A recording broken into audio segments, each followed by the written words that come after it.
রাজধানীর কুয়াশা ও আবহাওয়া পরিস্থিতি নিয়ে জানাতে হাতিরঝিল থেকে যোগ দিচ্ছেন সহকর্মী মাসুদুর রহমান। সরাসরি যাচ্ছি তার কাছে। বাতাসে জলীয় বাষ্পের পরিমাণ বেশি থাকার কারণেই ফেব্রুয়ারির শেষের দিকে এসেও রাজধানী সহ সারা দেশেই ঘন কুয়াশা, কোথাও মাঝারি কুয়াশা, কোথাও হালকা কুয়াশা দেখা যাচ্ছে। আমি এখন আছি রাজধানীর হাতিরঝিলে। এখানেও আমরা সকাল থেকে দেখেছি কুয়াশা ছিল, তবে আস্তে আস্তে সেটি কেটে সূর্যের যে দেখা সেটি দেখা মিলেছে ইতোমধ্যেই। আবহাওয়া অফিসের সাথে কথা বলে আমরা যেটি জানতে পেরেছি, এখন যেই সময় এই সময়টাতে এসে বাতাসে জলীয় বাষ্প বেশি থাকে, যে কারণে কুয়াশা পড়ে এবং সেটি ভোর থেকে, তবে সেটির স্থায়িত্ব বেশি হয় না।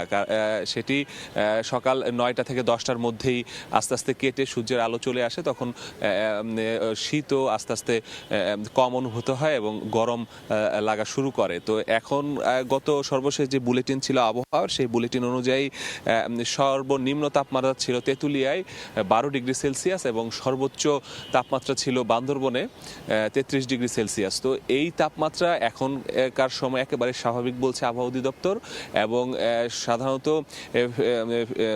ফেব্রুয়ারি মাস পর্যন্তই শীত অনুভূত হয় বাংলাদেশে, এবং আবহাওয়া অফিস থেকে সেটি আমাদেরকে জানিয়েছে যে এবারও ঠিক ফেব্রুয়ারির একেবারে শেষের দিকে পর্যন্তই শীত থাকবে, এবং মার্চে গিয়ে শীতের যে আবেশ বা শীতের যে আবহাওয়া সেটি একেবারেই চলে যাবে। তো এর আগ পর্যন্ত এরকমই থাকবে, প্রতিদিনই এই কুয়াশা দেখা যাবে। তবে আবহাওয়ার যে পূর্বাভাস, সেই পূর্বাভাস অনুযায়ী তারা বলেছে যে মাঝারি ধরনের কুয়াশা এই ঢাকা বা এর আশপাশ এলাকায় দেখা যাওয়ার যে সম্ভাবনা সেটি তারা জানিয়েছে, এবং এছাড়াও দক্ষিণাঞ্চলে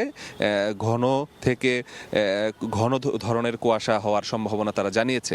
এছাড়াও বেশ কয়েকটি এলাকায় তারা বলেছে যে এখানে বজ্র থেকে বৃষ্টিপাতের সম্ভাবনা রয়েছে। সেই বিভাগগুলো হচ্ছে সিলেট, ঢাকারও কিছু কিছু অংশ বলা হয়েছে, এবং দক্ষিণাঞ্চলের কুষ্টিয়া এবং কুমিল্লা সহ বেশ কয়েকটি এলাকার কথা বলা হয়েছে, যেখানে হালকা থেকে মাঝারি ধরনের বৃষ্টিপাত হতে পারে, কোথাও আবার বজ্রসহ বৃষ্টিপাত হতে পারে। এই ছিল আসলে আমার কাছে হাতিরঝিল থেকে আবহাওয়া এবং কুয়াশার সর্বশেষ তথ্য। রাজধানীর কুয়াশা ও আবহাওয়া পরিস্থিতির সবশেষ জানতে সরাসরি ছিলাম হাতিরঝিলে।